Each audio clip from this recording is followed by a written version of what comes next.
राम राम मित्रों, जय श्री कृष्णा, हर हर महादेव। मैं आपका मनीष। यह वीडियो लॉरेंस बिश्नोई और ध्रुव राठी के बीच का है। ध्रुव राठी ने लॉरेंस बिश्नोई के पूरे जीवन को खंगाल कर रख दिया है। शुरू से लेकर लास्ट तक पूरा खंगाल दिया है भाई ने। बहुत लोग बोल रहे थे ध्रुव राठी लॉरेंस बिश्नोई से डर गया, ध्रुव राठी लॉरेंस बिश्नोई के खिलाफ बोलता तक नहीं है। उसको ऐसा लगता है कि वो उसके ऊपर हमला हो सकता है। ध्रुव राठी सिर्फ और सिर्फ कांग्रेस की तरफ से ही बोलता है, बीजेपी के खिलाफ ही बोलता है। ध्रुव राठी को मोटिवेट करो, ध्रुव राठी के फैंस उनको टैग करो, उन्हें मोटिवेट करो कि लॉरेंस बिश्नोई के बारे में कुछ बोले। तो ध्रुव राठी ने लॉरेंस बिश्नोई के खिलाफ अपना वीडियो लॉन्च कर दिया है। वीडियो का टाइटल है the Lawrence Bishnoi case gang of north India. तो चलिए वीडियो देखते हैं।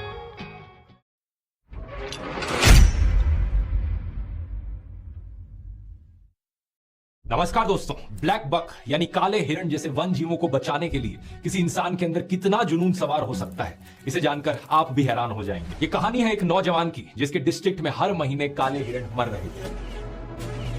ये देखकर उसे गुस्सा आता था, वो उदास होता था, लेकिन समझ नहीं पाता था कि क्या किया जाए। जब ये लड़का कॉलेज में था तो इसने अपनी बिश्नोई कम्युनिटी की एक कॉन्फ्रेंस अटेंड करी जो जंगलों को काटे जाने और वाइल्ड लाइफ को पहुंच रहे नुकसान को लेकर थी। यही वो समय था जब इस युवक के मन में जिंदगी के मायने बदल गए। अपनी पढ़ाई पूरी करके ये गांव वापस आया और संकल्प लिया हिरणों को बचाने का। लेकिन सवाल ये था कि 20 साल का लड़का आखिर शिकारियों का मुकाबला कैसे करेगा। उसने सभी गांव वालों को कहा कि जब भी शिकार की कोई संभावना हो तो मुझे अलर्ट कर देना। एक बार गांव के एक इन्फॉर्मर ने उसे ऐसी ही जानकारी दी कि कहीं पर शिकार होने वाला है। सर्दियों की रात थी, तापमान करीब 14 डिग्री था, लेकिन फिर भी इस नौजवान ने अपनी मोटरसाइकिल उठाई और 30 किलोमीटर मोटरसाइकिल पर गया। जब तक ये वहां पर पहुंचा, अफसोस हिरन ऑलरेडी मारा जा चुका, उसका मांस वहां पकाया जा रहा है। लेकिन फिर भी इसने पुलिस को बुलाया और शिकारी को गिरफ्तार करवाया। वाइल्ड लाइफ एक्ट 1972 के शेड्यूल 1 के तहत उसके खिलाफ केस दर्ज होता है। ये वहां के लोकल शिकारियों के लिए एक वार्निंग के जैसा था। कुछ समय बाद एक और ऐसा ही केस सामने आया। फिर से इन्फॉर्मेशन मिली कि यहाँ पर एक हिरन मारा जाएगा, पर एक बार फिर से वहां पहुंचने तक हिरन का शिकार किया जा चुका था। इसे एक युवक ने अकेले शिकारियों को किसी तरीके से रोकने की कोशिश करी तो एक शिकारी ने उसके सिर पर बंदूक लगा दी।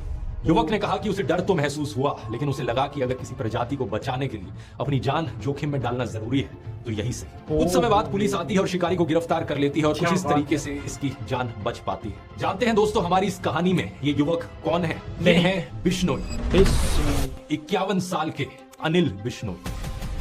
इनकी कहानी पब्लिश हुई थी द बेटर इंडिया में, एक बेहतरीन मीडिया पोर्टल जो रेगुलरली ऐसे बहुत से रियल लाइफ हीरोज पर स्पॉटलाइट डालते हैं। अनिल बिश्नोई राजस्थान के लक्सार गांव में रहने वाले एक किसान हैं। आज तक 300 से ज्यादा शिकारियों को रंगे हाथ पकड़ चुके हैं। ये केस दर्ज करवाते हैं, गवाही देते हैं और जब तक केस चलता है फॉलो अप भी करते हैं और मुजरिमों को जेल तक पहुंचाने का काम करते हैं। लगभग से मौत के पीछे शिकार के अलावा कुछ और भी कारण हैं, जैसे कि रोड एक्सीडेंट्स, एक्सट्रीम क्लाइमेट्स, कुत्तों द्वारा काट लिया जाना। इसलिए अनिल बिश्नोई ने गांव से 2 लाख रुपए का चंदा इकट्ठा किया और 66 पोखर तैयार करवाए जहां गर्मी में जानवर पानी पी सके। किसी जानवर को चोट लगती है तो ये उसे अपने घर पर या फॉरेस्ट डिपार्टमेंट के मेडिकल सेंटर पर फर्स्ट एड देते हैं। अगर हिरन के बच्चे की मां मर जाती है तो हिरन के बच्चे को तब तक पाल लिया जाता है जब तक वो जंगल में छोड़ने लायक ना हो जाए। आज राजस्थान के 12 डिस्ट्रिक्ट्स में 3000 लोग उनकी टीम में जुड़े हुए हैं और इतने सालों में उन्होंने मिलकर करीबन 10,000 काले हिरन और चिंकारा हिरन को मारे जाने से बचाया है। यही कारण है कि राजस्थान की सरकार ने अनिल बिश्नोई को Amrita Devi environmental protection award से भी सम्मानित किया था। अब कमाल की बात देखिए दोस्तों, सोशल मीडिया पर कुछ लोग बिश्नोई की जबरदस्त तारीफ में लगे हुए हैं। हमारे न्यूज मीडिया पर इनके चर्चे हर हफ्ते देखने को मिलते हैं। और एक ट्विटर यूजर ने तो ये तक कह दिया कि बिश्नोई भारत का नया भगत सिंह। अरे वाह!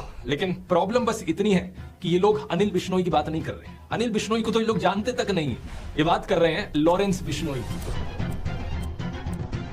कौन है ये लॉरेंस बिश्नोई? इसने आज तक कितने काले हिरणों को बचाया है? ढूंढने पर ऐसा कुछ नहीं मिलता कि इसने वाइल्ड लाइफ प्रोटेक्शन में कभी काम किया, बल्कि पता चलता है कि इस पर 84 मुकदमे दर्ज हो चुके हैं। पता चलता है कि लॉरेंस तो एक गैंगस्टर है।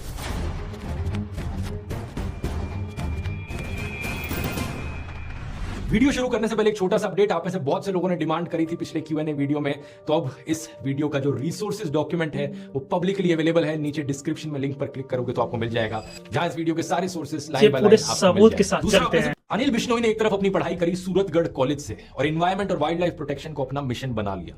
दूसरी तरफ लॉरेंस बिश्नोई ने अपनी पढ़ाई करी चंडीगढ़ कॉलेज से और क्या किया, स्टूडेंट पॉलिटिक्स में घुस गया। चलो ये तो अच्छी बात है, मेरा मानना है कि स्टूडेंट्स को पॉलिटिकल होना चाहिए, भगत सिंह भी अपने कॉलेज के समय पॉलिटिकल थे, ब्रिटिश सरकार के अत्याचार के खिलाफ आवाज उठाते थे। मैंने एक वीडियो किया था इनके ऊपर जिसमें मैंने बताया था कि कैसे भगत सिंह हाईएस्ट ऑर्डर के इंटेलेक्चुअल थे, बहुत सारी किताबें पढ़ते थे, क्योंकि उनका कहना था बम और पिस्तौल से क्रांति नहीं आती, क्रांति की तलवार विचारों की शान पर तेज होती है। उन्होंने कीर्ति जैसी पत्रिकाओं में बहुत से आर्टिकल्स लिखे, जैसे कि धर्म व फसाद ते उम्दा इलाज। इस आर्टिकल के जरिए उन्होंने बताया जनता को कि कैसे सांप्रदायिक ताकतें देश को तोड़ रही हैं। वो उस समय के हुए दंगों की बात कर रहे थे कि कैसे लोग एक दूसरे को सिर्फ इसलिए मार रहे हैं क्योंकि कोई हिंदू है, कोई सिख है तो कोई मुसलमान है। इस आर्टिकल में भगत सिंह ने सॉल्यूशंस भी बताए कि लोगों में वर्ग चेतना जगाई जाए, मतलब कि उन्हें एहसास कराया जाए कि वो हिंदू हो या मुस्लिम, आखिरकार वो है तो गरीब ही, और दुनिया भर के गरीब लोग, चाहे वो किसी भी रंग, रिलीजन या देश के हों, उनके वही अधिकार है। उनका फायदा इसी में है कि हर तरह के भेदभाव मिटा दिए जाएं और सत्ता को अपने हाथों में लिया जाए। आखिर में उन्होंने उम्मीद जताई कि भारत के सच्चे हमदर्द इन समाधान के बारे में सोचेंगे और देश को आत्म विनाश से बचाएंगे। इन आर्टिकल्स की बात मैंने डिटेल में इस वाले वीडियो में करी है, नहीं देखा है तो लिंक डिस्क्रिप्शन में है। लेकिन सवाल यहाँ पर यह है कि क्या लॉरेंस ने इन समाधान के बारे में सोचा? क्या उसने देश की एकता को बढ़ाने के लिए कुछ किया? पूछो अपने आप से। भगत सिंह ने अफसोस जताया था कि जो किसान सभी के लिए अनाज उगाता है, आखिर वो भूखा क्यों रहता है? जो बुनकर सभी के लिए कपड़े बुनता है, उसके बच्चों के पास ही कपड़े क्यों नहीं होते? तो क्या लॉरेंस ने इसके लिए कोई विरोध प्रदर्शन किया कि किसानों को उनकी फसलों का ऊंचा दाम मिले? नहीं। तो क्या थी लॉरेंस बिश्नोई की स्टूडेंट पॉलिटिक्स? पुलिस डोसियर से पता चलता है कि लॉरेंस बिश्नोई स्टूडेंट पॉलिटिक्स के चुनाव में किसी कैंडिडेट के लिए कैंपेन कर रहा था, जब दूसरी चुनावी पार्टी वालों से झगड़ा हो गया। उसके एक दोस्त ने पहले वार्निंग देने के लिए बंदूक चलाई और 5 दिन बाद उसने और उसके दोस्तों ने राइवल कैंडिडेट के लिए कैंपेन करने वाले किसी आदमी की कार जला दी। उसके 8 दोस्तों के साथ उसे गिरफ्तार किया गया। जेल में वो हथियारों के सप्लायर से मिला। जेल से जब बाहर आया तो गुंडागर्दी चलती रही, उस पर कई केस हुए, लेकिन दोनों पार्टी ने जब समझौता कर लिया तो केस क्वॉश हो गए। ये साल 2010 की बात है, जब उसने पंजाब यूनिवर्सिटी की स्टूडेंट ऑर्गेनाइजेशन के प्रेसिडेंट पोस्ट के लिए चुनाव लड़ा। इस आर्टिकल को देखिए। चुनाव हार गया तो एलिजिडली इसने अपने राइवल कैंडिडेट को अटैक कर दिया। साल 2011 में जब वो जमानत पर बाहर आया तो उसने फिर से चुनाव लड़ा और इस बार जीत गया। कॉलेज में रहते रहते ही करीब 18 मुकदमे इस पर दर्ज हो चुके थे। साल 2012 में लॉरेंस को उसकी लॉ डिग्री मिल जाती है, और कोई भी आम इंसान अपनी लॉ डिग्री लेने के बाद क्या करेगा? लॉ की प्रैक्टिस शुरू कर देगा। लेकिन क्या लॉरेंस ने ऐसा किया? नहीं किया। वो कोर्ट तो गया, लेकिन मासूम लोगों को न्याय दिलवाने के लिए नहीं, वकील की तरह नहीं, बल्कि एक अक्यूज्ड की तरह कोर्ट गया। 2013 में उसने अपनी तरफ से प्रेसिडेंट पोस्ट के लिए किसी को नॉमिनेट किया, और इस आर्टिकल को देखिए। कैंपेन के दौरान एलिजिडली उसने और उसके एसोसिएट्स ने राइवल नॉमिनी को जान से मार दिया और ये लोग फरार हो गए। 2014 में लॉरेंस एक पुलिस पिकेट पर पकड़ा गया। 2015 में एक कोर्ट में पेशी के दौरान वो पुलिस कस्टडी से भाग गया, लेकिन उसे फिर से गिरफ्तार किया गया। इस पॉइंट ऑफ टाइम तक वो गैंग के मुखिया के रूप में अपनी पोजीशन जमा चुका था। अब लॉरेंस के दोस्त गोल्डी बराड ने गैंग को चलाना शुरू किया। साथ ही इस नए भारत में ईज ऑफ डूइंग बिजनेस भी है दोस्तों, इसलिए जेल में रहकर भी क्रिमिनल अपना धंधा चला पाता है। तो अब लॉरेंस ने हाथ मिलाया एक और गैंगस्टर संदीप काला जठेड़ी से। बाद में इनका झगड़ा हो गया, लेकिन पुलिस का कहना है कि जब ये साथ थे तब लॉरेंस काला जठेड़ी गैंग ने मिलकर दिल्ली, पंजाब, हरियाणा, राजस्थान में 30 मर्डर किए। मर्डर का मतलब समझते हैं आप? फिल्मों में एंटरटेनमेंट के नाम पर मर्डर इतना ज्यादा नॉर्मलाइज्ड है, स्टाइलाइज्ड है, जैसे कि पबजी जैसा कोई वीडियो गेम हो। मानो गेम ओवर हुआ तो फिर से रीसेट हो जाएगा, लेकिन असल जिंदगी में जब लोग मारे जाते हैं तो वो लौटकर नहीं आते। हमेशा के लिए उनके परिवार उजड़ जाते हैं, ना केवल फाइनेंशियली बल्कि इमोशनली भी। 30 से ज्यादा परिवार उजड़ गए यहाँ पर। लॉरेंस के सबसे बड़े दुश्मनों में से एक था दविंदर बम्बीहा। किस बात पर दुश्मनी थी इन लोगों की? क्या ऐसा था कि दविंदर बम्बीहा एक इंटरनेशनल नेटवर्क की मदद से देश में धार्मिक दंगे भड़काने का काम कर रहा हो, या फिर युवाओं को ड्रग्स सप्लाई कर रहा हो और लॉरेंस यहाँ इन सबको रोकना चाह रहा हो? नहीं, ऐसा कुछ भी नहीं था। वैसे कल को अगर कोई लॉरेंस पर बॉलीवुड फिल्म बनेगी तो जरूर ऐसा कुछ ग्लोरिफिकेशन जस्टिफिकेशन कर देंगे, लेकिन सच्चाई ये है कि लॉरेंस और दविंदर की दुश्मनी थी एक्सटॉर्शन मनी यानी हफ्ता वसूली को लेकर। इसका मतलब है कि खून पसीने की मेहनत की कमाई करना जिसके बस की बात नहीं है, वो लोग दूसरों को धमकाकर उनका पैसा लूटते हैं। धमकी देते हैं कि अगर पैसा नहीं दिया तो जान से मार देंगे, और अगर पैसा दोगे तो कुछ नहीं कहेंगे और दूसरे गैंग से भी तुम्हें बचाएंगे। दविंदर बम्बीहा का एक्सटॉर्शन रैकेट चंडीगढ़, मोहाली और पंचकुला में चलता था। लॉरेंस को भी यही पाप की कमाई चाहिए थी, तो इनकी इंटर गैंग राइवलरी की वजह से पंजाब, दिल्ली, चंडीगढ़ में शूटआउट्स हुए। हफ्ता वसूली के अलावा लड़ाई का एक और कारण था पंजाब म्यूजिक इंडस्ट्री और कबड्डी के खिलाड़ियों पर अपना शिकंजा कसना। लेकिन सितंबर 2016 में दविंदर बम्बीहा एक पुलिस इनकाउंटर में मारा जाता है। ਵੱਡੀ ਖਬਰ ਬਠਿੰਡਾ ਤੋਂ ਹੈ, ਜਿੱਥੇ gangster Davinder Bambiha police encounter ਦੇ ਵਿੱਚ मारा गया। जो आजकल का यूथ बड़ा आकर्षित होता है इन गैंगस्टर्स को देखकर, वो ये बात अच्छे से समझ ले, जब भी कोई गैंगस्टर जिंदा होता है उसे छुप छुप कर रहना पड़ता है, या तो जेल में, और अगर जेल में नहीं है तब भी उसकी जिंदगी एक लग्जरी जेल की जैसी ही होती है। भले ही उसके पास पैसा है, लग्जरी है, लेकिन उसे रहना पड़ता है छुप छुप कर। अब चाहे ये लॉरेंस बिश्नोई हो या फिर दाऊद इब्राहिम, जिस तरह आपके और मेरे जैसे लोग कभी इंडिया गेट पर मजे से कुल्फी खाते हैं, कभी ऋषिकेश में दोस्तों के साथ राफ्टिंग करते हैं, अपने परिवार वालों के साथ खुशी खुशी फेस्टिवल्स मनाते हैं, ये सब आजादी इन गैंगस्टर्स को नसीब नहीं होती। इन्हें हर समय डर लगा रहता है कि कोई इन्हें मार देगा, या तो कोई दूसरा गैंगस्टर इन्हें मार देगा या फिर पुलिस इनकाउंटर एनकाउंटर में मारे जाएंगे या फिर जेल में बंद रहेंगे। ये भी हो सकता है कि जेल के अंदर अंदर ही ने मार दिया जाए। दविंदर बम्बिहा के अलावा कितने सारे एग्जाम्पल्स हैं इसके, जैसे कि लॉरेंस गैंग का एक और मशहूर गैंगस्टर था अंकित बहादुर। जब लॉरेंस को जेल हुई तो पंजाब और राजस्थान में अंकित ने ही गैंग को संभाला। इस पर 4 मर्डर और 15 एक्सटॉर्शन केसेस चल रहे थे और फरवरी 2019 में जीर कपूर में पुलिस इसका एनकाउंटर कर देती है और ये मारा जाता है। लेकिन इतना ही नहीं, जनसत्ता की एक रिपोर्ट में बताया कि इसकी मौत के बाद इसके पिता ने अस्पताल में इसका शव ले जाने से मना कर दिया। उन्होंने कहा कि मेरे बेटे ने जो किया है उसका अंजाम यही होना था और मैं देश के यूथ से अपील करता हूं कि कोई भी मेरे बेटे जैसा ना बने। अगर कोई बनेगा तो उसके साथ भी यही होगा। ऐसे ही एक कहानी है ड्रेडेड क्रिमिनल जितेंद्र गोगी की। ये भी लॉरेंस बिश्नोई काला जठेड़ी गैंग से जुड़ गया था। 4 साल तक पुलिस से आंख मिचौली चलती रही और आखिरकार मार्च 2020 में पुलिस ने इसे धर दबोचा। रोहिणी कोर्ट में इसे हियरिंग के लिए लाया जा रहा था कि तभी 2 लोग वकील के कपड़ों में आए और कोर्ट प्रेमिसेस में ही इसे गोली मार दी।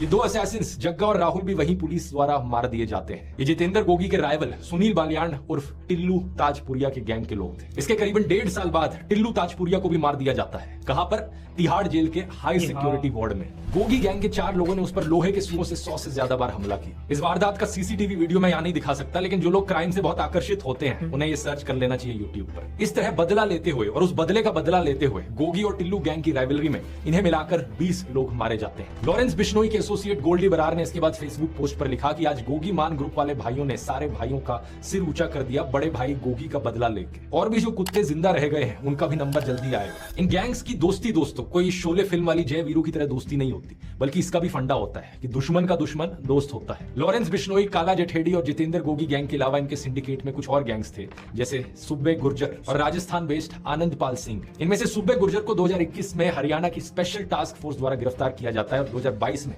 मानेसर नगर निगम और पुलिस उसके आलीशान 4 मंजिला घर को गिरा देती। क्राइम की कमाई से बने हुए इस घर की कीमत थी 4 करोड़ रुपए। बताया गया कि यह गैर कानूनी तरीके से बनाया हुआ था। दूसरी तरफ आनंदपाल सिंह पुलिस एनकाउंटर में मारा गया। कुछ महीने पहले एक सीबीआई कोर्ट ने ऑब्जर्व किया था कि आनंदपाल सरेंडर कर चुका था, लेकिन फिर भी उसे मार दिया गया। आनंदपाल की एसोसिएट अनुराधा चौधरी उर्फ मैडम मिन्स ने काला जठेड़ी से शादी कर ली थी। तो एक तरफ है ये लॉरेंस, काला जठेड़ी, गोगी, सुब्बे गुर्जर और आनंदपाल सिंह का क्राइम सिंडिकेट और इनके खिलाफ एक दूसरा क्राइम सिंडिकेट जिसमें शामिल थे दविंदर बम्बिहा गैंग, नीरज बवाना, टिल्लू ताजपुरिया, संदीप ढिल्लू और कौशल चौधरी। इनमें से बम्बिहा और टिल्लू मारे जा चुके हैं और बाकी तीनों जेल में बंद हैं। नीरज बवाना के ऊपर 40 से ज्यादा केस हैं, जिसमें murder, attempt to murder, extortion, land grabbing के केस शामिल हैं। अप्रैल 2015 की एक रात वो अपने परिवार से चोरी छुप के मिलने जा रहा था जब दिल्ली पुलिस के स्पेशल सेल ने उसे गिरफ्तार कर लिया। अक्टूबर 2017 में उसे सॉलिटरी कंफाइनमेंट में डाल दिया जाता है, यानी कि उसके आसपास कोई भी और कैदी नहीं होगा। उसका वकील कोर्ट में बाद में गुहार लगाता है कि अकेलेपन की वजह से वो डिप्रेशन जैसी मेंटल प्रॉब्लम्स का शिकार हो रहा है। अप्रैल 2018 में कोर्ट आदेश देता है कि उसे दूसरे सिक्योर वार्ड में शिफ्ट कर दिया जाए, जहां उसे दूसरे कैदियों से बात करने का मौका मिल सके। पुलिस ने उसके एक एसोसिएट सचिन उर्फ गोलू को भी गिरफ्तार किया।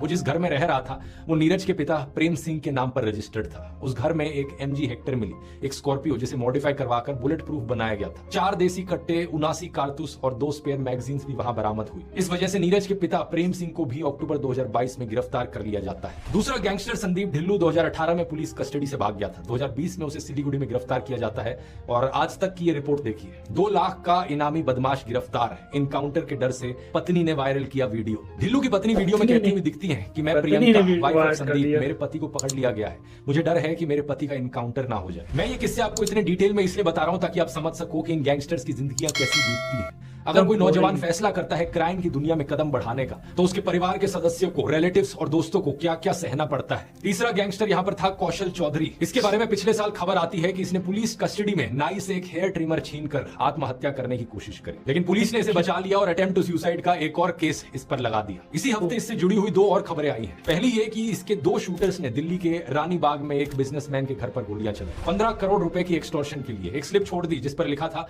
कौशल चौधरी, पवन शौकीन, बम्बिहा गैंग।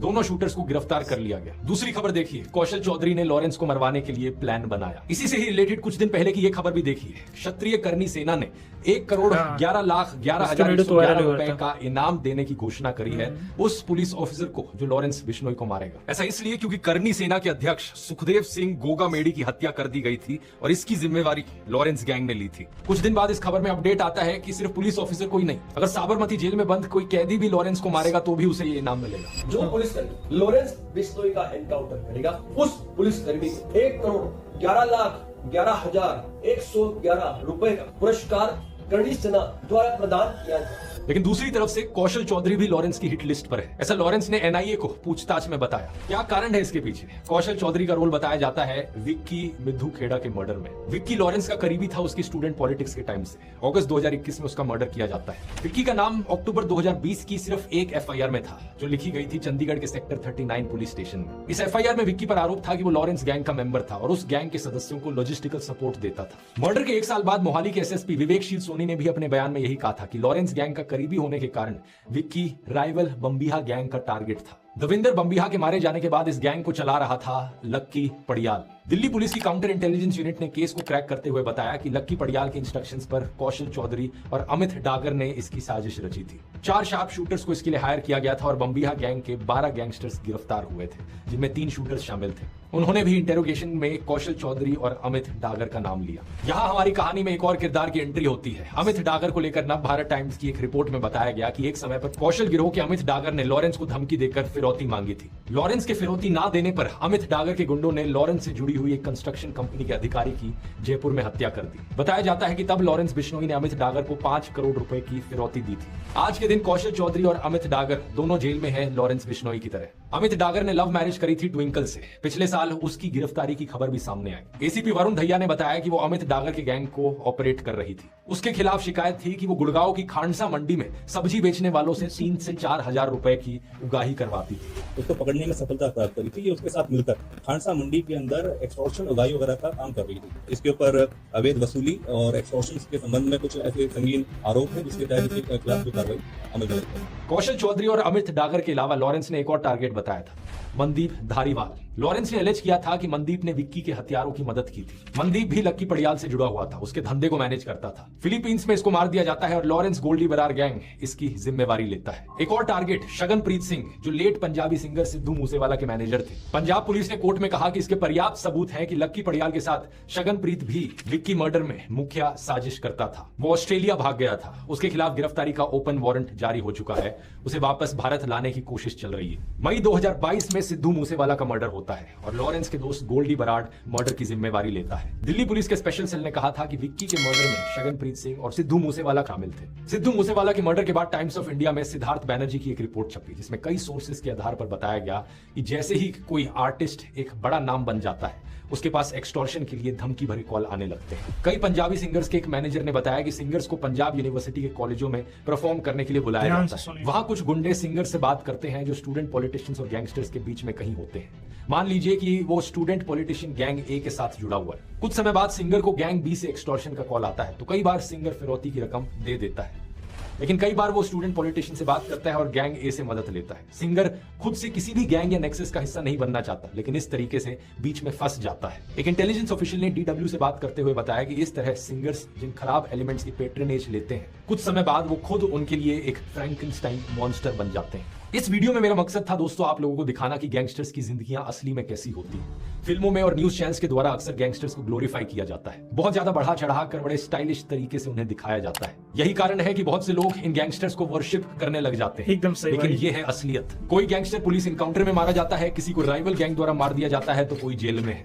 किसी के पिता जेल में है, किसी की पत्नी जेल में है, किसी के कजन का मर्डर हो गया है तो किसी के दोस्त का। जो जिंदा है वो इसी डर में जीते हैं या डिप्रेशन का शिकार बन जाते हैं। तो जैसा फिल्मों और गानों में दिखाया जाता है, गैंगस्टर लाइफ वो जिंदगी असलियत में इतनी चिल नहीं है ब्रो। अपनी जिंदगी में कुछ मीनिंगफुल करने की सोचो। नौकरी नहीं लग रही तो कोई स्किल सोचो, वैसे किसी काम धंधे की सोचो। एलियनेटेड महसूस करते हो तो अपने परिवार के सदस्यों को रीच आउट करो, अपने दोस्तों से बात करो, फैमिली से बात करो। लेकिन कुछ भी हो जाए, किसी भी कारण से इस गलत रास्ते पर मत चलना। और कभी किसी नहीं। को अगर इंस्पिरेशन के तौर पर देखना है तो अनिल बिश्नोई जैसे लोगों के बारे में पढ़ो और उनसे सीखो। एक सलाम यहाँ पर सभी ईमानदार पुलिस ऑफिसर्स को, चाहे वो एनआईए के ऑफिसर्स हो या पंजाब पुलिस की इंटेलिजेंस यूनिट हो, उत्तर प्रदेश की एटीएस हो, हरियाणा की पुलिस हो या दिल्ली पुलिस के स्पेशल सेल के लोग हो। हर एक वो इंसान जो अपनी ईमानदारी पर टिका हुआ है और देश को क्राइम से बचा रहा है, इन सभी को दिल से सलाम। इस वीडियो में मेरा फोकस दोस्तों गैंगस्टर्स की खुद की जिंदगी पर था, लेकिन अगर आप चाहते हो तो इसका एक पार्ट 2 भी बन सकता है इस वीडियो का, जिसमें मैं बात करूं ये गैंगस्टर कल्चर एक्चुअली में बाकी देश पर क्या इंपैक्ट डालता है, हमारे समाज पर इसका क्या असर पड़ता है, बॉलीवुड का क्या नेक्सस रहा है अंडरवर्ल्ड के साथ और फिल्मों में कैसे गैंगस्टर्स को ग्लोरीफाई किया गया है। अगर आप ये वीडियो चाहते हो तो कमेंट्स में लिखकर बता सकते हो। बहुत बहुत धन्यवाद। तो वीडियो कैसी लगी?